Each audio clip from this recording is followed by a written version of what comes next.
1. Choose any two of the following passages from the Quran, and a. Briefly describe the main themes in each passage.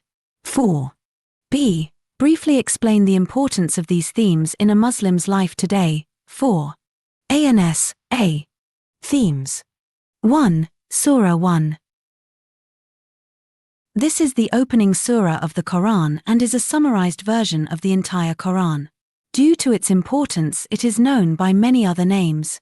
It is the only surah where Tasmiyah, in the name of God, most gracious, most merciful, is its first verse.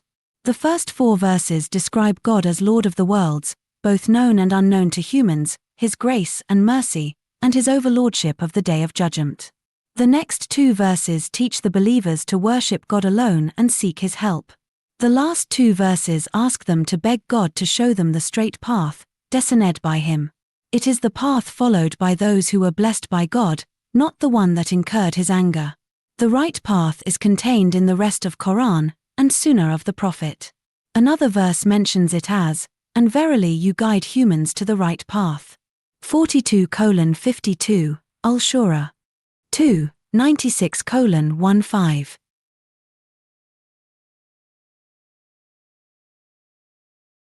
These 5 verses of Surah Iqra al-Alaq are the first ever revelation that the Prophet received in the cave Hira in Ramadan 610 AD.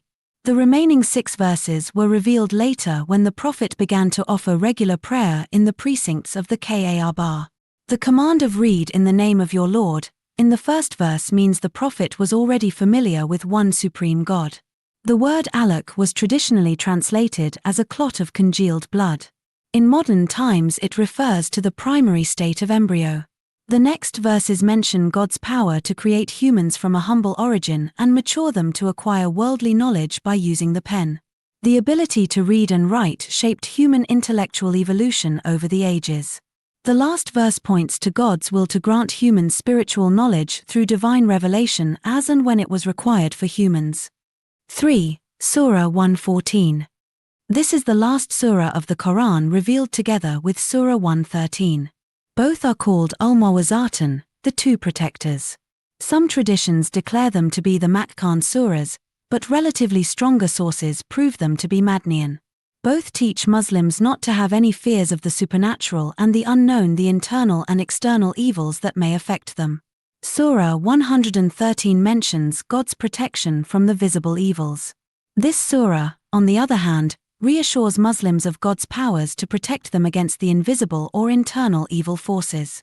Repetition of God's attributes in the first 3 verses implies God's special bond with humans.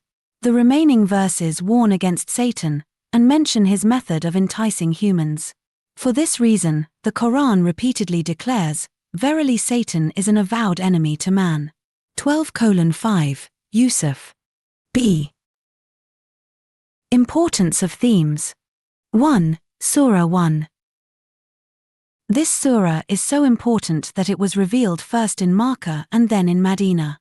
Its recitation is mandatory in daily prayers, as declared by the Prophet. There is no prayer salat if a person fails to recite Al-Fatiha in it. Sahihain, according to a hadith Qudsi, when Al-Fatiha is recited sincerely and consciously as a supplication in salat, every word of it is received with grace and immediate acceptance by God. Therefore, children in all Muslim families are taught to learn this surah as part of their spiritual training. The Prophet called it, the mother of the book al-Kitab. According to another hadith, when the Imam finishes the surah, the Muqtadi's followers should say Ameen, may it be, as it coincides with the angels saying the same. Muslims, by reciting the surah, develop a strong hope of God's compassion. They also try to be pious because God is not only merciful but also master of the Day of Judgment. This keeps them reminding of their accountability in the divine court of justice. 2. 96:15. These verses teach Muslims to acknowledge God's favors of creating humans from a low origin and then making them distinct from all other creatures by way of gaining knowledge.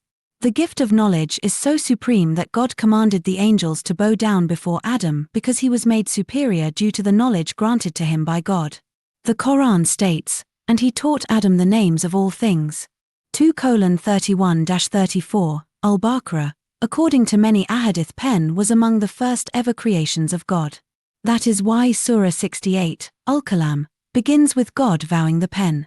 The Quran, at another place, endorses the superiority of humans in these words, "We have indeed created man in the best of molds," 95:4, Al-Tin. They need to remember that God alone blessed them in multiple ways, and so, they need to worship and be grateful to Him. The verses highlight the importance of acquiring knowledge in order to keep their superior status. 3. Surah 114. This first word, Qul say, requires Muslims to be obedient to God, as that is the only way to seek His refuge against evil. A genuine obedience removes any arrogance towards God or a false belief of having control over their destinies. Once, the Prophet was riding a mule along with a companion. When the mule stumbled, the companion said, "May Satan perish." The Prophet said, "Do not say that. It encourages Satan," and he says, "I knocked with my strength." But if you say, "In the name of God," Satan is dwarfed and becomes like a fly. This means the remembrance of God guarantees defeat of Satan. The surah tells Muslims to beware of Satan injecting evil thoughts in their hearts. Therefore, they follow the Prophet's tradition by reciting the last two surahs regularly before going to bed. Regular recitation of the last two surahs acts as an antidote against all satanic forces, however stronger they might be. This is because of the fact that God has ultimate control over all forces. 2a. From Quran passages you have studied, write about what lessons can be learnt from God's conversations with Adam and Jesus. 10b. As God's representative, Khalifa, on earth, say how men and women can serve God, giving examples. 4a.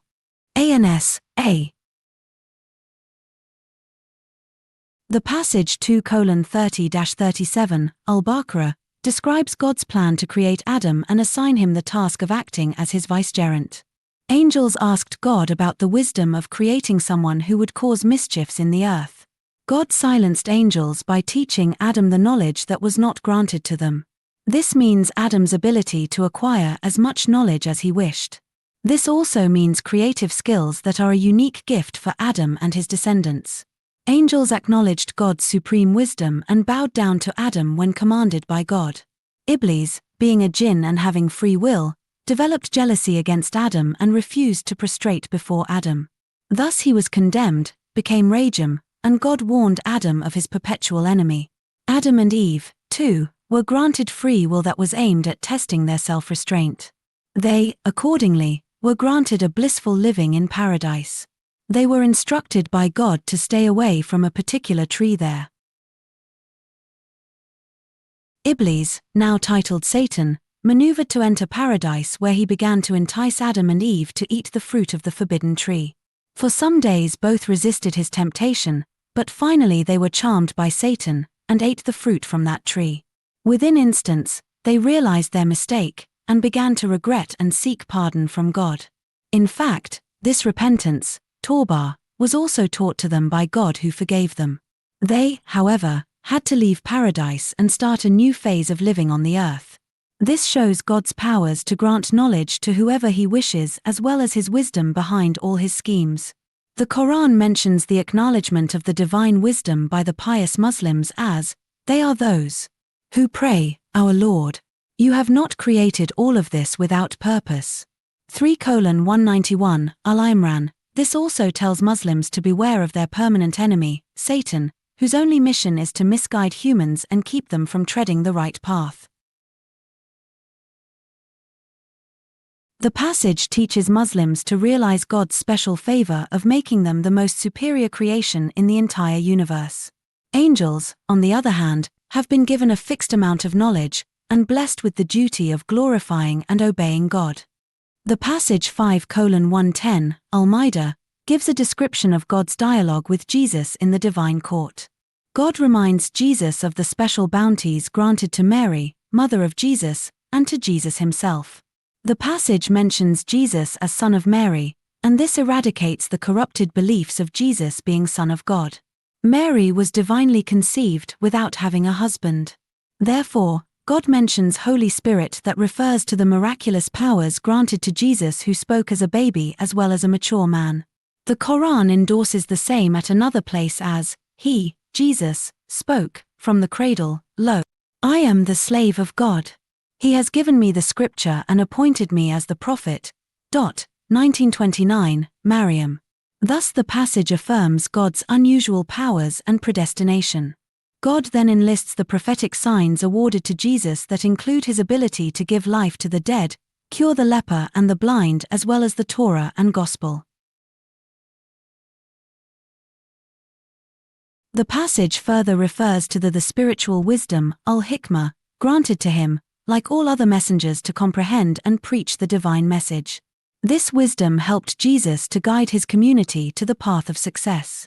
There is a repetition of by my leave in the passage, which implies that God alone can endow his chosen men with miraculous powers. Children of Israel, like all misguided communities, refused to accept Jesus as God's messenger, and declared all miracles as evident magic. Finally, God reminds Jesus how he saved him from his enemies who had tried to crucify him. The Quran negates the false belief of Jesus being crucified as, but they neither killed nor crucified him, it was only made to appear so. 4:157, Al-Nisa. This shows that God never abandons his chosen servants but can save them in an unbelievable way. Jesus, instead, was made a living sign as he was lifted alive to the heavens. B. Muslims can serve God by being his obedient servants and guiding others to follow the divine guidance. They should adopt an attitude of gratitude and humbleness before him. The Quran guarantees success of the humble servants of God in these words, believers will surely win through those who humble themselves in their prayers. 23:1-2, they should follow other divine injunctions regarding acts of worship like daily prayers, fast of Ramadan, zakat, and Hajj. They should also be mindful of their social duties. A major duty of a Khalifa vicegerent is to spread the Quranic message of peace and tolerance, and inviting others to Islam. This involves jihad bil lisan, jihad with the tongue, and jihad bil kalam, jihad with the pen. For this, they should carry out this noble mission by keeping in mind this hadith: the ink of a scholar's pen is holier than a martyr's blood. 3a. Write about the way in which the Prophet interacted with non-Muslims after his move to Medina. 10b. How can Muslims now apply the lessons learnt from the Prophet's interaction with non-Muslims? 4a. After migration to Medina, the Prophet got an opportunity to interact with a variety of non-Muslims living there. There were pagans of Aws and Khazraj tribes, 3 major Jewish tribes, and a small number of Christians. Being an astute statesman, the Prophet soon devised ways to make all these communities a single nation or ummah. This he did by drafting a constitution called the Charter Covenant of Medina. He also made a number of treaties with the Jewish tribes with the noble intention of establishing friendly ties with them.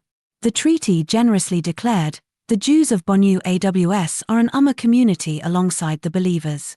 The Jews have their religion and the Muslims theirs. Both enjoy the security of their own populace and clients, except the unjust and the criminal among them. The Prophet would settle many disputes according to the Torah, till he had received Quranic revelations regarding all affairs. Jerusalem remained the Qibla of Islam for about 2 years, and Muslims shared some others rituals with the Jews, including the Ashura fast on 10th Muharram. Gradually, the Quranic verses declared both Jews and Christians as the Al-Kitab people of the book to keep them closer to Muslims. The Prophet conveyed the message of peace to them according to the Quranic injunction, "Say, O Prophet, O people of the book, let us come together on a fair and noble principle common to both of us, that we worship none but God, that we associate no partners with him." 3:64, Al-Imran. However, the Jews did not remain sincere and broke all the treaties. The Prophet had to punish them according to the circumstances. The Prophet also had to deal with a distinct group of non-Muslims of Medina, called the hypocrites. They apparently behaved as Muslims but were inwardly hostile to Islam, and always worked against the Prophet by betraying him and hatching conspiracies. The Quran declares them as liars in this verse: they believed, then they rejected faith, so a seal was set on their hearts, so they do not understand. 63:3 Al-Munafiqun. Their ringleader, Abdullah bin Ubay, had turned against the Prophet as his dream of leadership of Medina had been shattered by the arrival of the Prophet in Medina. He deserted Muslims in the Battle of Uhud and kept secret contacts with the Quraysh and the Jews, but the Prophet never took any strict action against him or his followers. It was only after his death in 9AH that the Prophet ordered Muslims to demolish the headquarter of hypocrites that was in the Mosque of Dira. The Prophet, however, had offered his funeral prayer. There are many other instances of the Prophet's behavior towards non-Muslims, and all these reflect his spirit of mercy, tolerance, and friendliness. There is an account of a pagan who came as a guest to him. He, deliberately, drank the milk of all his goats, but the Prophet didn't show any anger or discomfort on this. He was so much impressed by the noble behavior of the Prophet that he embraced Islam. Hazrat Abu Huraira's mother was a pagan and used to curse the Prophet. He complained to the Prophet about her, but he didn't react angrily, and instead, prayed for her and didn't allow him to misbehave with his mother. By the end of 10AH 631 AD, the Christians of Najran, near Yemen, came to Medina to have a religious debate mubahala with the Prophet. However, after meeting the Prophet, they withdrew from the debate and asked for peace on the advice of their leader Al-Aqib. They agreed to pay tribute or jizya to the Prophet in return for protection. Thus, a treaty was signed with these Christians. On their request, the Prophet sent Hazrat Abu Ubaidah bin al-Jarrah as their guide and judge to settle their disputes. B. Muslims today should treat non-Muslim minorities in a friendly way. They should try to become role models for their non-Muslims so that they may be attracted to the fold of Islam. They should peacefully invite them to the fold of Islam by explaining to them that Islam is in fact the continuation of the same religion that started from Hazrat Adam. It was completed on Hazrat Muhammad. They should never be threatened or forced to become Muslims. The Quran categorically declares, "Let there be no compulsion in religion." 2:256, Al-Baqarah. They should exchange gifts and should feel free to establish joint business of halal items with non-Muslims. They should condemn any kind of killing or intimidation of non-Muslims by extremist Muslims who justify such acts in the name of Islam. 4a. The Battle of Badr took place in the second year after the Hijrah. Describe the main events of this battle. Badr. 10. b. Can those involved in present-day conflicts learn any lessons from the way the Prophet treated prisoners after battle? 4. Ans. A. Battle of Badr was fought on 17 Ramadan, 2AH 624 AD. The immediate reason for it was the trade caravan of Abu Sufyan. He feared an attack by Muslims while returning from Syria because there had been skirmishes and raids started by the Makkans. Therefore, the Prophet had allowed Muslims to raid the Makkan trade caravans as their route was within the range of Muslims. Abu Sufyan summoned aid from Makkah, and the Makkan chiefs quickly raised an army of 1,000 and sent it towards Medina. Abu Sufyan in the meantime had travelled along the coastal area and was safely beyond the reach of Muslims. He sent a message to Makkah that he did not any military escort. Abu Jahl, the most hostile Makkan chief, was bent upon attacking Medina and destroying Islam. When the Prophet heard about this, he consulted his companions and it was agreed to face the enemy out of Medina. He gathered about 313 volunteers including 16 Muhajirin while the rest were all Ansar. The Prophet appointed Abu Lubaba as his deputy in Medina and reached the valley of Badr, about 80 miles southeast of Medina. The Makkan army had already reached the other end of the valley. Muslims soon occupied the wells, but the Prophet did not forbid his enemy from taking water. Due to light rain, more water became available to the Muslims as is stated in the Quran, and he caused rain to descend on you from the heavens. 8:11, Al-Anfal. The rain proved beneficial for Muslims as it made the sandy soil firm for them but slippery for the pagans. The Prophet spent the whole night invoking God's mercy in a specially designed enclosure. He prayed, "O God, if this small band of men perishes, there will be no one alive to worship you, and your faith will be destroyed forever." Since God had predestined survival of Islam, this prayer was granted, and the Quran mentions it as Remember you implored the assistance of your Lord, and he answered you, I will assist you with 1,000 of angels, ranks. 8:9, Al-Anfal. The two armies had no match. Muslims had only 60 to 70 camels, 2 to 3 horses, and 60 armored troops. The Quraysh had 100 armored troops, 70 horses, and a good stock of weapon swords, bows and arrows and lances. As the two armies faced each other, the Prophet encouraged Muslims and threw a handful of dust on the Makkan army. The Quran mentions it, when you thrust dust, it was not your act, but God's. 8:17, Al-Anfal. Just before the battle, two Muslims Huzaifa bin al-Yaman and Abu Husayl joined the army. They told the Prophet that they had promised they would not fight the Makkans in the battle. The Prophet allowed them to keep their word. The Quraysh challenged for individual combats by sending Utbba, Walid, and Shayba. The Prophet sent 3 Ansari soldiers, but they were returned by the Makkans who wanted to fight with the Prophet's relatives. So, Hazrat Ali, Hazrat Hamza and Hazrat Ubaidah bin al-Harith were sent. Hazrat Ali killed Walid, and Hazrat Hamza killed Utbah.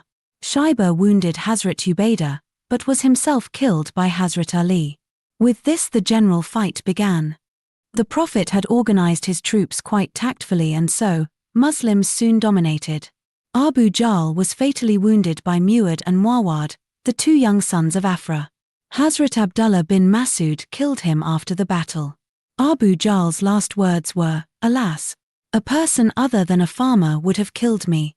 Umayyah bin Khalaf, Ubaidah bin Sa'id, Zamaray bin al-Aswad, As bin Hisham and Abul Bakhtari were also killed, making the total loss of Quraysh 70. Another 70 were taken as captives by Muslims. Only 14 Muslims were martyred. Remaining Makkan troops fled back to Makkah. The Quran calls this event as Yawm al-Furqan, Day of Distinction, on the Day of Distinction, the day the two hosts met. 8:41, Al-Anfal. This is so because the battle decided that Islam was to survive. Muslim victory was also a demonstration of God's predestination, as is stated by the Quran, and remember when you met, that God might accomplish a matter already enacted. 8:44, Al-Anfal. The Prophet sought opinion about the treatment of the captives, and accepted Hazrat Abu Bakr's advice of releasing them on the payment of fidya, a kind of war indemnity. The captives included his uncle Abbas, Aqil, and Abul as who was the husband of Hazrat Zainab bint Muhammad. B. Teachings of the Prophet about treatment of the captives may promote global peace, as they are all about respecting the helpless enemies. Once the battle is over, all sorts of aggression should be abandoned. Prisoners of war should be treated as guests, and not be targeted for expressing revenge. If they have skills, like teaching another language or technical expertise, these should be utilized for the unskilled people of the victor state. Recently, in 2019, an Indian pilot was captured by the Pakistan Army. He was sent back after some interrogation to India as he had not started his espionage mission. On his return to India, he publicly admitted how kindly he was kept by the government of Pakistan. Such goodwill gestures prove that Islamic teachings about war are not based on revenge or humiliation of those captured during a war or in peacetime. 5a. Give an account of the difficulties experienced by the early Muslim community in Makkah. 10b. Drawing from this account, what advice could be given to Muslims now living in fear of persecution? 4. A. The Prophet started his prophetic mission after 610 AD, and gradually the number of his fellows began to increase. Initially, the poor and the unsupported people embraced Islam, but slowly some well-off Makkans also became his followers. The Quraysh became furious on the growth of Islam. They targeted the poor Muslims and unleashed a campaign of inhuman persecutions that got intensified with the passage of time. Hazrat Bilal, the Negro slave, was tortured by his cruel master, Umayyah bin Khalaf. He used to tie hands of Hazrat Bilal and made him lie on the scorching desert sand with a heavy rock on his chest. He was pressed hard to abandon the new faith, but Hazrat Bilal remained unshaken. Another poor convert, Hazrat Amr bin Yasir, was also subjected to torture. He was made to lie on the burning sand and was beaten so mercilessly that he became unconscious. His parents were also humiliated. His mother, Sumayya, was killed in a painful way while his father, Yasir, also died of prolonged sufferings. Hazrat Sohaib Rumi, a freed slave of Abdullah bin Judan, embraced Islam on the influence of Hazrat Ammar bin Yasir. He too was tortured so much that he fell unconscious. Later, he tried to migrate to Medina, but the Quraysh asked him to give all his property to them, to which he consented. Hazrat Abu Fukaira, a slave of Safwan bin Umayyah, had embraced Islam with Hazrat Bilal. His master tied his legs with a rope and asked people to drag him away and make him lie on the burning sand. On the way, Safwan saw a dirty insect and asked Abu Fukaira to declare it his god, but he refused. Then he was strangulated so hard that the people thought he was surely dead. Hazrat Lubaina was a slave girl of Hazrat Umar. He used to beat her and stopped only when he was exhausted and would say, "I have stopped not out of pity but because I am tired." Hazrat Zanira was also a slave of Hazrat Umar's family and was often beaten very hard by him. She was blinded by torture inflicted by Abu Jahl.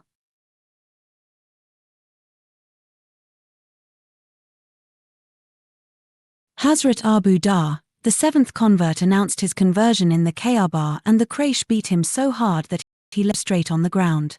Hazrat Zubair bin Awam, the convert, used to be wrapped up in a burning mat by his uncle and was forced to inhale smoke.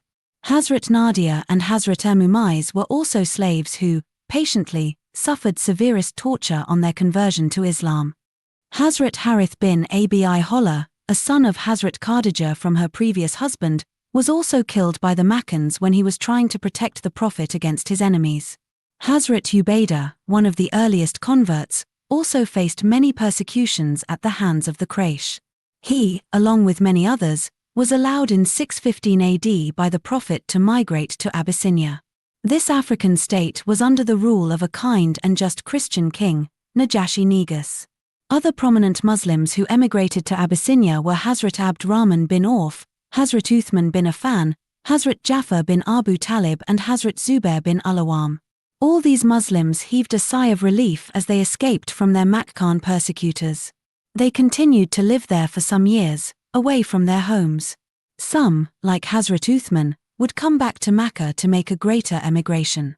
Others would directly emigrate to Medina between 622 AD and 630 AD. It is to be noted that the Makkans did not spare even some of the rich people like Hazrat Talha, Hazrat Uthman, and Hazrat Abu Bakr. Hazrat Uthman was persecuted by his relatives, and Hazrat Abu Bakr was dragged along by his beard when he had rushed to rescue the Prophet from Makkan chiefs. Another early convert, Hazrat Kabab bin Al-Arat, was tortured by branding his body with hot iron. Prominent Makkan chiefs who took the lead in persecutions were Abu Jahl, Abu Lahab, Abu Sufyan, Walid bin Mughira, Utbba, Shayba, and Sohail bin Amr. All of them, however, were unsuccessful in their mission. B. There are Muslims in some countries who have either fear of persecutions or are subjected to inhuman torture. Muslims in the disputed territory of Kashmir have been in a state of lockdown since August 2019. They are denied basic amenities of life. Similarly, Muslims are facing difficult times in other states, too. Such Muslims can be consoled to keep remembering God by establishing salat. The Quran promises God's support for such Muslims, and seek the help of patience and regular prayer. Verily God is with those who patiently persevere. 2:153, Al-Baqarah. In some countries Muslims find it difficult to practice their religion. For example, some countries have banned observing hijab by Muslim women. They should be told to avoid confrontation with the authorities. Likewise, many Muslims find it difficult to get halal meat in non-Muslim states. In such circumstances, they can eat fish, vegetables, or lentils.